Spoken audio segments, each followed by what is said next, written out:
दिनेश भाई नमस्कार। आपका नमस्कार धनंजय स्वागत।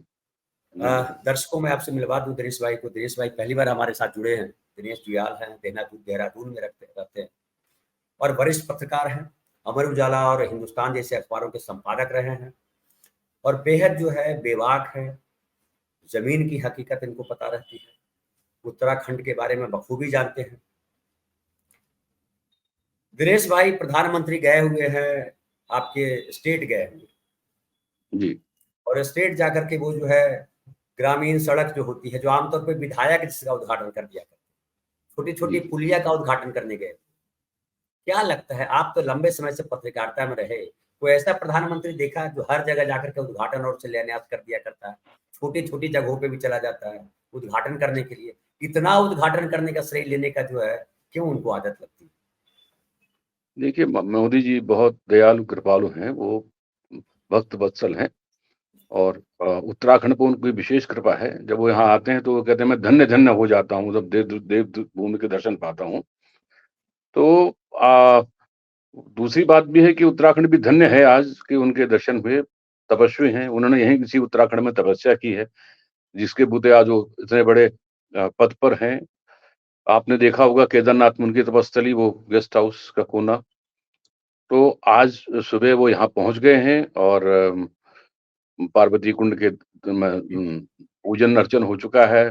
बहुत बढ़िया शंख बजाया, डमरू बजाया, आरती की और दुग्ध स्नान कराया भगवान शंकर को, सामने हिमालय के दर्शन किए, ध्यानस्थ मुद्रा में भी दिखाई दिए। तो भक्ति का मतलब एक भाव जो उन्होंने जगाया वो अद्भुत है, जैसा वो हैं। और बाकी जो कार्यक्रम हैं, अभी बड़ा शो हो रहा है। हमारे मोदी जी उत्सव प्रेमी भी हैं, तो उनका उसका विशेष ध्यान रखा गया है।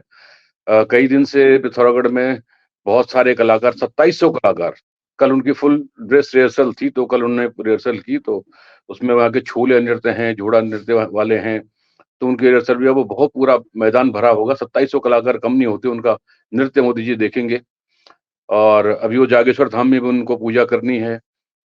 और जैसे आपने बताया कि वो जो करने आए हैं, जाहिर सी बात है, भी चुनाव होने वाले हैं 24 में। तो मोदी जी का बहुत बड़ा भार है, उनको पूरे अखंड भारत में भगवा ध्वज फहराना है। उसके लिए वो 24/7 काम करते हैं। उनके और मेहनती, तो आप जो कह रहे हैं कि इतना बड़ा मेहनती प्रधानमंत्री तो आज तक हुआ नहीं है, जो 24 घंटे एक मिशन पर लगा हुआ है। तो उनका मिशन है, वो अपने मिशन के तहत यहाँ पर आए हुए हैं। और 4200 करोड़ की योजनाएं हैं, इसमें 76 वही छोटी-छोटी सड़कें भी हैं, कुछ पुल भी हैं, जैसा आप बता रहे थे। उनका उनको लोकार्पण करना है। अब यहाँ देखो, यहाँ जब छोटे-छोटे सब सब सब का बल उनके उसमें जूती में है।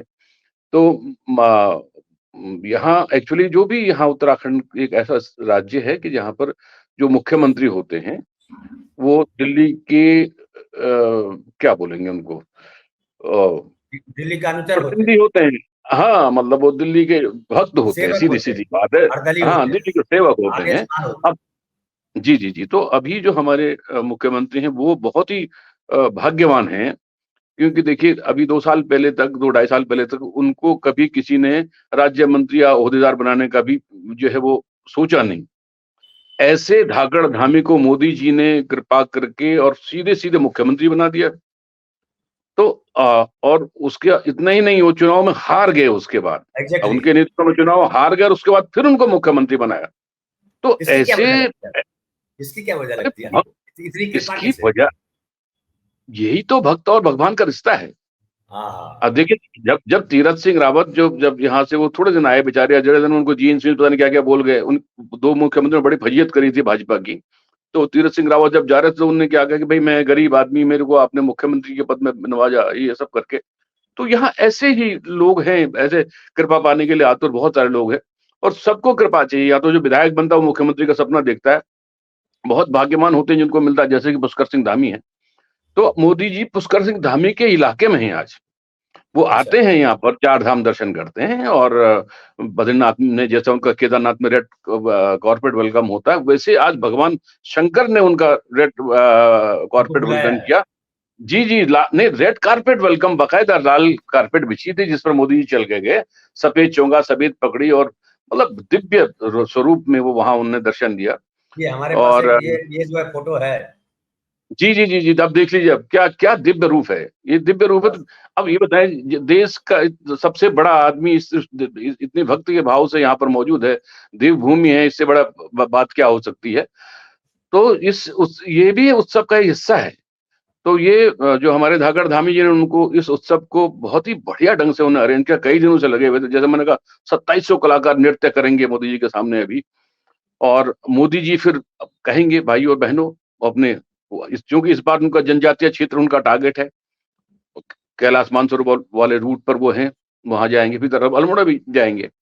तो कुछ अलग फ्लेवर होगा, और प्रतिष्ठा का सवाल है धामी जी की भी। उनको ऐसा नहीं कि पिछली बार हार गए तो इस बार ऐसा कुछ हो, ऐसा नहीं चाहिए उनको। तो मोदी जी की कृपा उनको चाहिए बढ़िया ढंग से, और वो भी पूरे भक्त हैं, पूरी तन, मन, धन से वो अपनी भक्ति में लगे हुए हैं, बहुत काम कर रहे हैं।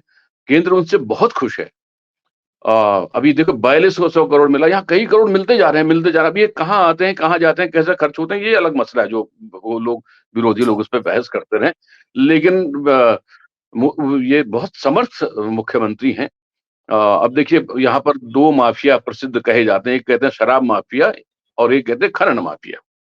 अब वो खनन माफिया। उन्होंने हाँ, वो इतने बढ़िया व्यवस्थापक हैं हमारे धामी जी की, इस बार उन्होंने रिटेंडरिंग करी ही नहीं। अच्छा। बहुत बढ़िया दे चल रहा, दिया। मतलब ये है कि बहुत बढ़िया चल रहा है मामला। उसके बाद हम्म। यहाँ पर बस एक माफिया का नाम नहीं लिया जाता, उसको मेरे ख्याल से उसको खुदाई माफिया कहा जाना चाहिए। क्योंकि अच्छा। पर्वतों में जो ये पर्वतीय राज्य है, इसका विकास जो हुआ है, वो खुदाई का विकास हुआ है। खोदा हम्म। गया है इसको जगह-जगह से, और खोदने की प्रक्रिया जारी है। चार धाम रोड का आपने चर्चा सुनी है। सारे नियम कायदे ताक पर रखकर जो सड़क बन रही है, और हजारों करोड़ का जो बजट है, वो भी यहीं हो रहा है, और सारे पहाड़ टूट के बन गए हैं। आप कभी बद्रीनाथ, केदारनाथ अब आएँगे चार धाम, तो उसको ऑल वेदर रोड कहा गया। लेकिन इस ऑल वेदर रोड में ऑल वेदर आपको जाम मिलेगा, भूस्खलन मिलेंगे, क्योंकि नए-नए लैंडस्लाइड ज़ोन बन गए, लेकिन विकास हो रहा है।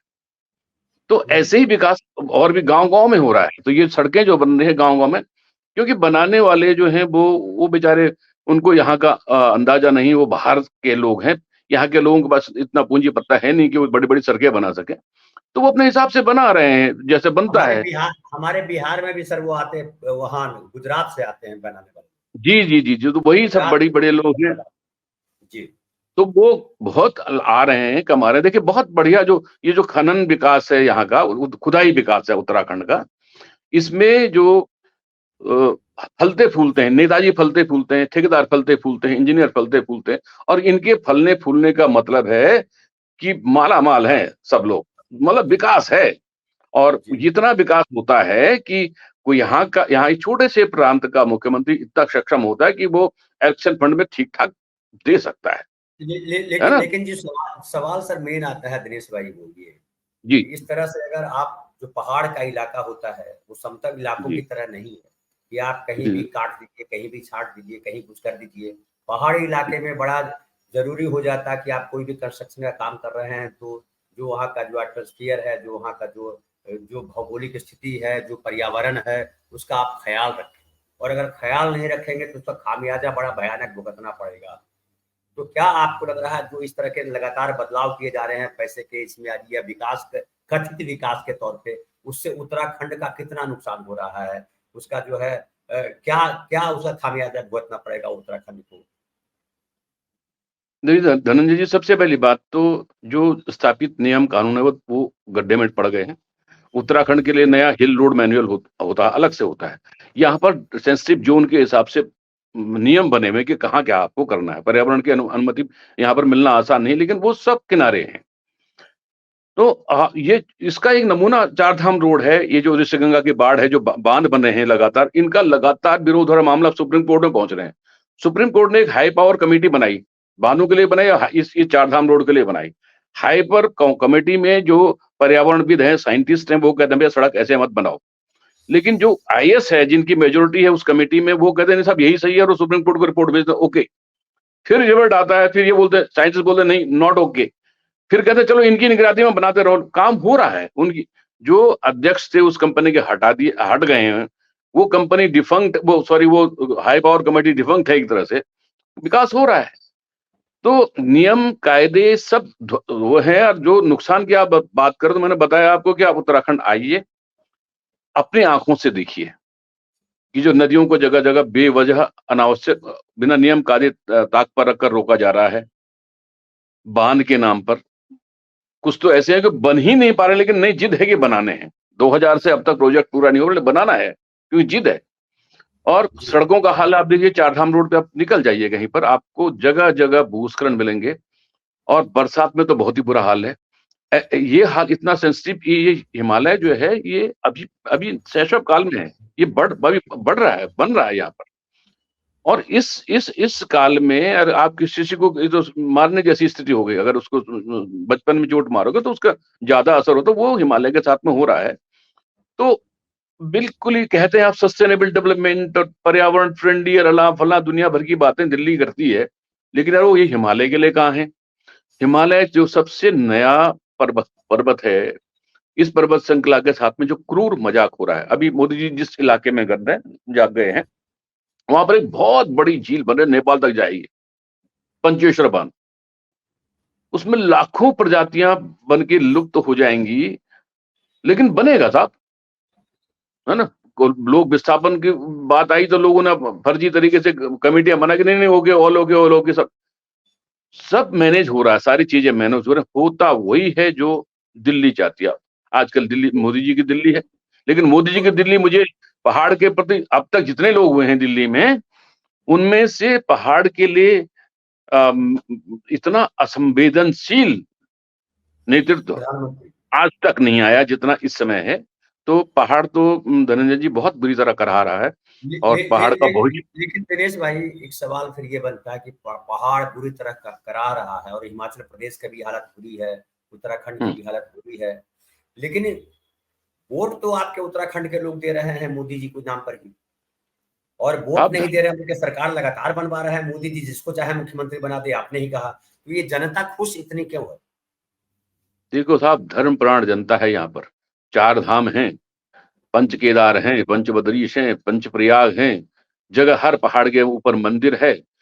अब तो अब देखिए उनकी स्कूलिंग और कैसे मैनेजमेंट कैसे हो रहा है। मैं गांव में महिला है, महिला मंगल दल के पास सब कुछ पहुंच रहा है, ठीक है। जो गरीब आदमी है उसको, वो जो 80 करोड़ लोगों में सबके सब शामिल हैं जिनको वो भोजन राशन मिल रहा है।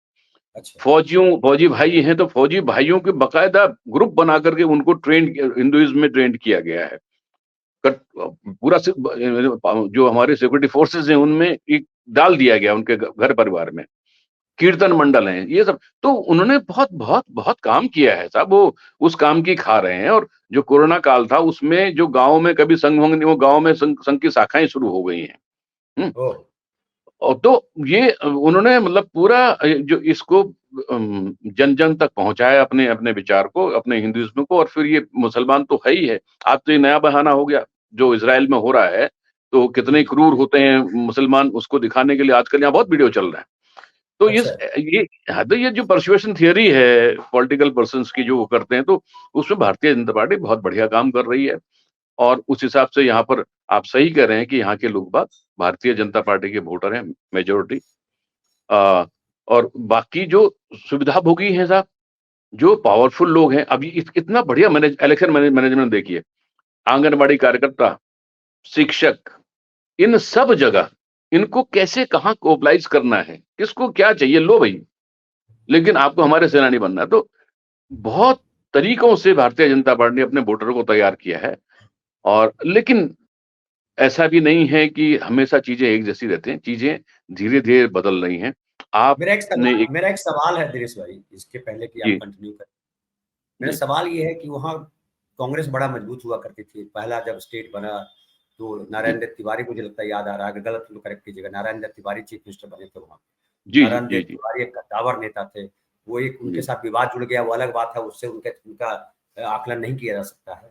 लेकिन जी नारायण दत्त तिवारी एक सधे सधे हुए मजबूत ताकतवर नेता थे, जिन्होंने हम्म, डेवलपमेंट के लिए बहुत सारे काम किए। ऐसा हम्म। नेता आपके प्रदेश को मुख्यमंत्री मिला, उसके बाद ऐसा क्या हो गया कि एकदम उसका धामी आ गए सीधा? मतलब कहाँ कहाँ गड़बड़ी हुई, या कांग्रेस अपने आप को सस्टेन नहीं कर पाई, जनता को बचा के नहीं रख पाई धर्मनिरपेक्षता की तरफ, और एकदम भक्ति भजन में लीन होने दिया, क्या गड़बड़ हुई? देखिए, जब ये यहाँ इलेक्टेड गवर्नमेंट आई तो उसके बाद नरेंद्र तिवारी यहाँ पर आए और वो पहले व्यक्ति हैं जिनने 5 साल का टर्म पूरा किया यहाँ पर। तो कद का असर भी था, उनका विजन भी था, विकास की उनको समझ थी और उन्होंने कई काम भी करवाए। लेकिन बुढ़ा गए थे नरेंद्र तिवारी जी और थोड़ा नौछमी नारायण तो थे ही थे। तो वो सब उनकी वो जो महिलाओं के सर पर लाल बत्तियां रखने वाला कार्यक्रम, दुनिया भर की चीजें हुई, तो उससे वो ज्यादा उनका फोकस उस पे चला गया। नरेंद्र तिवारी के कार्यकाल में उनपे बहुत सारे गीत भी बने, लोकल पहाड़ी गीत बने कि वो नरेंद्र तिवारी पे लोकगीत खूब प्रचलित हुए और उसके आधार पर तो भाजपा सरकार गई, फिर कानूड़ी जी आए, फिर निशंक आए, ये सब हुआ, फिर भाजपा, फिर कांग्रेस आती है। लेकिन कांग्रेस में क्या होता है, फिर वही, फिर वहां टांग खिंचाई, विजय बहुगुणा आते हैं, फिर हरीश रावत आते हैं। कांग्रेस का जो मरने की वजह है, कांग्रेस की मरने की वजह यहाँ के क्षेत्रीय क्षत्रप हैं, जिनको वो सब यहाँ तो सब मुख्यमंत्री ही हमेशा बने रहना चाहते हैं। तो उसके चक्कर में कांग्रेस लगातार दूसरी बात, कांग्रेस में भाजपा का, देखिए भाजपा और कांग्रेस में एक बेसिक अंतर है। एक मोदी जी एक बात कहते हैं, भाजपा के कार्यकर्ता, बूथ लेवल के कार्यकर्ता और बाकी जो आनुषंगिक संगठन है संघ के, बजरंग दल से लेके भीप से दुनिया भर के, हरिद्वार में तो यहाँ तो संतों का जमावड़ा है, ये सब लोग उसको लेके उड़ जाते हैं और सब के सब उसमें यहाँ राहुल गांधी देश दुनिया में इतनी बढ़िया बढ़िया बातें कर रहे हैं, इनका नेतृत्व, इनके कांग्रेस के जो लोकल क्षेत्र है वो उनकी बात को भी आगे नहीं बढ़ा पा रहे हैं। जो एक विजन है, अगर जो है, तो कांग्रेस में जो सेकंड लाइन थर्ड लाइन है वो लगभग मर गई और दूसरा कार्यकर्ता बनाना, उनको संभालना, सहेजना, ये साला छोड़ दिया है। सबको अपने अपनी नेतागिरी की पड़ी है और अपने अपने छोटे छोटे उन्होंने अपने बना रखे हैं और टांग खिंचाई।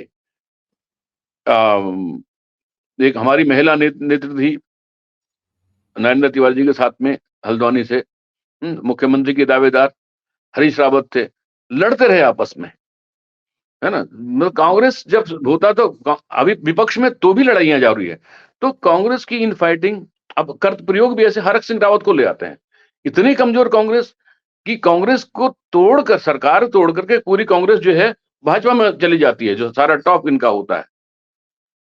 जब ये हरीश रावत के कार्यकाल में कांग्रेस तोड़ के ये पूरी, जैसे भारतीय जनता पार्टी की है कि अगर तुम गलत हो, भ्रष्ट हो तो इधर आओ, तो ऐसा यहाँ प्रयोग हो चुका है। सरकार लूट के भाजपा ले गई थी कांग्रेस के, फिर उनको भाजपा ही बना दिया। अब इनमें से लेके एक आदमी को ये आते हैं, वो भी ऐसे आदमी को लेकर जो सबसे कंट्रोवर्शियल है, वापस भी लाते हैं। तो फिर वो उनकी अपनी महत्वाकांक्षाएं हैं। तो कांग्रेस में सेंट्रल लीडरशिप का कमजोर होना, उसका कंट्रोल का कम होना, और जो लोकल लीडरशिप है उसका बेपरवाह और सेल्फ सेंटर्ड होना, वो एक वजह है कांग्रेस की। पब्लिक का जहां तक सवाल है, ऐसा नहीं कि कांग्रेस का वोटर बिल्कुल मर गया है, और इस हाल में, इस स्थितियों में ऐसा नहीं कि सब यहाँ अंधभक्त ही हैं। लोग समझदार भी हैं जो चीजों को समझ रहे हैं। तो उनको मंच ही नहीं मिल, जब उनकी हालत देखते हैं तो फिर बिदक जाते हैं, यार इनसे क्या करना है, छोड़ो यार इनको। तो कांग्रेस का फिलहाल ये स्थिति है। लेकिन आई होप कि जिस लेवल पे जा चुका है, जिस लेवल पे असंतोष जा चुका है। जी जी, एक और सवाल, ये आम आदमी पार्टी भी वहां एंटर करने की कोशिश कर रही है, उसकी क्या स्थिति है? देखिए, आम आदमी पार्टी ने एंटर करने की कोशिश की, लेकिन उनका भी वही है, वो दिल्ली की आम आदमी पार्टी यहाँ एक आम आदमी पार्टी चलाना चाहती है। वो एक चेहरा खोजते हैं, पहले उनको चेहरा खोजने में दिक्कत आती है। उनको जो यहाँ के प्रभारी बनाए गए थे, Dinesh Mohania and all company, जो इनको जो प्रभारी बनाए, तो उन्होंने क्या देखा कि मालदार कौन है, मालदार लोग आगे आओ, अब पार्टी को फंड चाहिए, ये सब करना, वैसा करना। तो वो जो पहला स्टेप इनका गलत हो गया था। फिर उन्होंने एक कर्नल कोठियाल को लिया। कर्नल कोठियाल का इज अ विजनलेस पर्सन, वो आर्मी के कर्नल थे, सारा उन्होंने कुछ किया। लेकिन जहां तक विजन की, उत्तराखंड के विजन की, मैंने उनका एक इंटरव्यू देखा था बारामासा में, तो उसमें साफ कह सकता हूँ, मुझे कोई गुरेज नहीं है कहने में कि उस आदमी का विजन ही नहीं है कुछ नहीं। अल्टीमेटली वो आदमी फिर भाजपा के जेब में चला गया, वापस चला गया। तो आम आदमी पार्टी को कोई चेहरा नहीं मिला। दूसरी बात, वैसे भी मुझे नहीं लगता कि आम आदमी पार्टी का यहाँ पर कोई बहुत ज्यादा गुंजाइश है। पंजाब की सिचुएशन बिल्कुल डिफरेंट है, दिल्ली की सिचुएशन डिफरेंट है। तो वैसा मैदान ये उत्तराखंड नहीं है। यहाँ जी पर आज की स्थिति में है भाजपा कांग्रेस ही, यहाँ रीजनल पार्टीज है उत्तराखंड क्रांति दल एंड ऑल, ये भी अपना जमीन नहीं बना पा रहे, तो आम आदमी पार्टी कहाँ जमीन बना पाएगी? ऐसा उनके लिए गुंजाइश नहीं बची है अभी तक। जी एक एक आखिरी सवाल मैं आपसे करूँ, जी ये कांग्रेस पार्टी, ये बीजेपी, ये तो अलग है, ये पार्टियों के स्तर पर चीजें है, राजनीतिक स्तर पर चीजें हैं। जी लेकिन जी जो वहाँ के आम लोग हैं, जो जो एक वर्ग तो वो है जो बहुत पढ़ा लिखा नहीं होगा और उसको सुविधाएं दी जा रही है और उसके आधार पर वो सुविधा भोगी बन गया है, जो आपने बताया। हम्म दूसरी तरफ वहाँ समाज में अच्छे लोग भी हैं, प्रबुद्ध लोग भी हैं, जो चीजों हम्म। को समझते हैं। उन लोगों की चिंताएं क्या है, और वो उन जो चिंताएं हैं, उन चिंताओं को जमीन पर उतारने के लिए या अपने प्रदेश को बचाने के लिए उनकी क्या कार्य योजना चल रही है? देखिए धनंजय जी, यहाँ पर ये भुतहा गांवों का प्रदेश है। 1000 से ऊपर गांव ऐसे हैं जहाँ कोई रहता ही नहीं है, हालांकि अब सड़कें बन रही वहां के लिए, है ना। तो यहाँ पर पलायन बहुत जबरदस्त हुआ, बहुत छोटी सी जनसंख्या यहाँ पर है, नौकरीजीवी है, बाहर प्रांतों में जाकर के नौकरी करते हैं। उत्तराखंड में अगर आप देखेंगे तो उत्तराखंड का जो सिस्टम पर जो कब्जा है उसमें भी जो जो उत्तराखंडी उसके लोग हैं वहां भी उनका कब्जा छूट रहा है। और वो सेंटिमेंट, वो उत्तराखंड का सेंटिमेंट जो था कि एक डेवलपमेंट होना है, जल जमीन जंगल का मामला होना है, वो जो एक बुनियाद थी इस आंदोलन की, वो इतना डिस्टॉर्ट कर दिया है लोगों ने, वो खत्म हो गया लगभग, वो इश्यू भी खत्म हो गए हैं। लेकिन एक ग्रुप है, बीच कुछ तो लोग हैं जो छटपटा रहे हैं, कोशिश कर रहे हैं। और जिस तरह से भाजपा और कांग्रेस खेल कर रहे हैं, अंधी लूट है, अंधी लूट है यहाँ पर। आप मतलब अगर करप्शन की बात करेंगे तो बहुत भयानक लूट है यहाँ पर है। मुझे लगता है कि एक भांडा फूटेगा और लोगों का गुस्सा आएगा, सामने आएगा।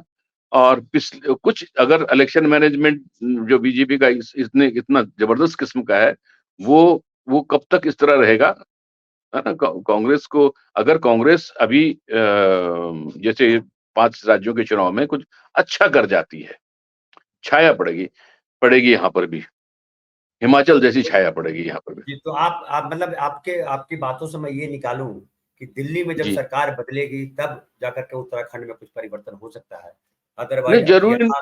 हाँ जी हाँ। नहीं ऐसा नहीं कि दिल्ली में सरकार बनेगी तभी, जो ये बात जरूर है कि देखिए, जो यहाँ ऐसा जो वोटर बहुत ज्यादा संख्या में है, जो ये पूछ के पड़ोसी को पूछ के वोट डालता है। जो गांव देहात की अगर हम बात करेंगे तो पड़ोसी को देख के वोट डालने वाला, उसके कहे के अनुसार वोट डालने वाला वोटर यहाँ पर ज्यादा है। तो वो और वो उस पर भाजपा की पकड़ आज की डेट में है। लेकिन अगर जो आक्रोश है, जो जो जनता में पनप रहा है, आप को मैं देखता रहता हूँ, जो आज जिस लाइन पे आप पत्रकारिता कर रहे हैं, आप जमीन के मुद्दों को पकड़ते हैं और हो क्या रहा है धरती में उसके कंपन को महसूस करके बात करते हैं, तो वो कंपन यहाँ भी है। तो जब वो उसका एक इम्पैक्ट आएगा वोटर के दिमाग पर, तो कुछ ना कुछ बदलाव तो होगा।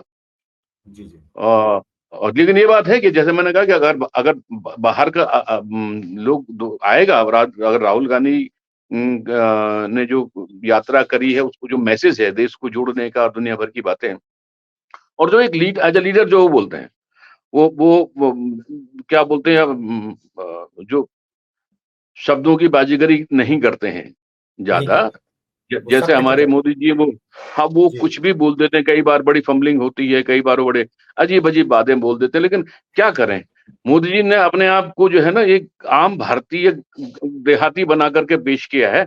और आम भारतीय जो है उसी तरह की, उसको भी नहीं पता बहुत सारी बातें जो मोदी जी को नहीं पता है ना। बिल्कुल। गणित हो, विज्ञान हो, पर्यावरण हो, कोई भी विषय हो, संस्कृत इतिहास हो, तो उसको भी नहीं पता, तो उसको नहीं लगता मोदी जी गलत आदमी है, वो गलत बोल रहे हैं। अब वो जब बाइडेन से मिलते हैं तो वो लगता है यार मैं होता तो मैं शायद मैं भी ऐसे ही मिलता, ऐसे ऐसे मेरा प्रेजेंटेशन होता। मोदी जी जैसा लगता है कि अरे जब जब G20 कर रहे थे तो क्या लग रहा था, मोदी जी की बॉडी लैंग्वेज क्या बोलते, उन्होंने कहा अगर मैं होता तो मैं भी ऐसे ही करता। तो मोदी जी नहीं ने मुझे अपना जो कनेक्ट बनाया लोगों से, वो मुझे तो आम। लगा भाई साहब, मुझे तो लगा कि मोदी जी जो जी कर रहे थे कार्यक्रम, वो G20 जी नहीं हो रहा था, देश के राष्ट्राध्यक्ष नहीं थे, बल्कि उनके घर में लगता है किसी उनके करीबी का ब्याह हो रहा था और सब लोग हाँ आमंत्रित थे। ऐसा फील हो रहा था मुझे, देश का बिल्कुल प्रोग्राम बिल्कुल। नहीं लग रहा था। हाँ वो भतीजी का ब्याह कर रहे थे मोदी जी, वो कुछ इसी अंदाज में सारा काम हो रहा था। फिर- तो खैर जो हुआ सो हुआ, अब हम क्या बोले, हम तो लोग अब हमको जी। गाली देंगे, हम आप हमसे ऐसी बातें बुलवा रहे हैं, हैं? नहीं, ये देखिए जो भाई साहब, आज एक तो बतलाऊँ कि हमारे जो दर्शक हैं, आप अगर जी, आप देखेंगे बाद में, अभी भी देख सकते हैं, आपके उस पे होगा राइट साइड कमेंट्स का बॉक्स होगा बना हुआ, कमेंट्स लिखा जी, होगा जी। ऊपर, उस पे क्लिक करेंगे तो जितने कमेंट्स हैं उसमें एक गाली का शब्द नहीं मिलेगा। मैंने बड़ी मुश्किल से गाली नहीं, देने नहीं, वालों को नहीं, पकड़ा है, मैं समझता बहुत हूँ मुश्किल आपका से होता है, आपने मैंने ठीक डाँटा है। है ढेर सारे गाली देने वालों को, कि भैया तुम नहीं, यहाँ नहीं, आना कोई मत, बात नहीं आप है। ही कहे नहीं, रहना। नहीं, हमको तो आदत हो गई है धनंजय जी, उनकी भी जी, आदत हो गई है उस तरह की चीज़ों की। जी, तो जी। जब भी अब तो मैं ज़्यादा नहीं रहता हूँ सोशल मीडिया पे, प्लेटफ़ॉर्म पे, यार डिजिटल मीडिया में भी नहीं रहता हूँ, मैं किनारे मास्टरगिरी कर रहा हूँ आजकल, मास्टर बना हुआ हूँ। आप आए दिनेश भाई, बहुत-बहुत धन्यवाद, और जल्दी ही आपसे धन्यवाद, धन्यवाद। एक अलग से हम बात करेंगे, उत्तराखंड को लेकर के और विशेष बात करेंगे, गहराई से उतरेंगे ज़रा उत्तराखंड में, और देश की चीज़ों पे आप जो जिस नज़र रखते हैं, चूँकि आप बहुत समृद्ध हुँ, भाषा के और समृद्ध जानकारी वाले हुँ, पत्रकार हैं, संपादक रहे हैं, कई अखबारों का संपादन किया है, तो आपके पास देश का नॉलेज है, तो हम अपने डिबेट में हम आपसे आग्रह करेंगे कि हमारे डिबेट में जब आपको समय मिले तो आप आइए और राष्ट्रीय विमर्श में शामिल होइए। आपसे ये निवेदन मैं करूँगा। तो फिलहाल ज़रूर तो मैं जो है कोशिश बहुत-बहुत करूँगा। आभार आपका। हम फिर मिलेंगे जल्दी धन्यवाद, ही आप जी, धन्यवाद। धन्यवाद। तो नमस्कार। दर्शक साथी हमारे जो है, जो आप जुड़े हुए हैं, ये कैसा लगा कार्यक्रम और ज़रूर बतलाएँ, और दिनेश भाई साहब को हम वापस जोड़ेंगे। वो दिनेश भाई साहब बहुत जानकार है वहाँ के लिए। आप चैनल को सब्सक्राइब कर लीजिए, और आप नोटिफ़िकेशन बेल जो होता है, आइकन जो कहते हैं बेल आइकन, उसको आप ज़रूर बजा दीजिए ताकि आपके पास नोटिफ़िकेशन आए। हम कोशिश कर रहे हैं कि 5 मिनट, 10 मिनट की भी वीडियो बनाएँ, और छोटे-छोटे महत्वपूर्ण वीडियो बनाएँ, जो आपको अलग-अलग जानकारियाँ दें। वो हम अपनी बहस में से भी छोटे-छोटे टुकड़े निकाल रहे हैं, और अलग से हम कोशिश कर रहे हैं कि अलग-अलग, क्योंकि ढेर सारी खबरें, खबरों का एकदम पूरा जाल है बहुत बड़ा हमारा। लेकिन जो खबरें आपको प्रभावित करती हैं, जो आपसे आपसे आप आपसे जुड़ती हैं, जहाँ आपका इंटरेस्ट है, उस पर हम बात करेंगे। तो आप वो सब भी देखते रहिए। बहुत-बहुत धन्यवाद।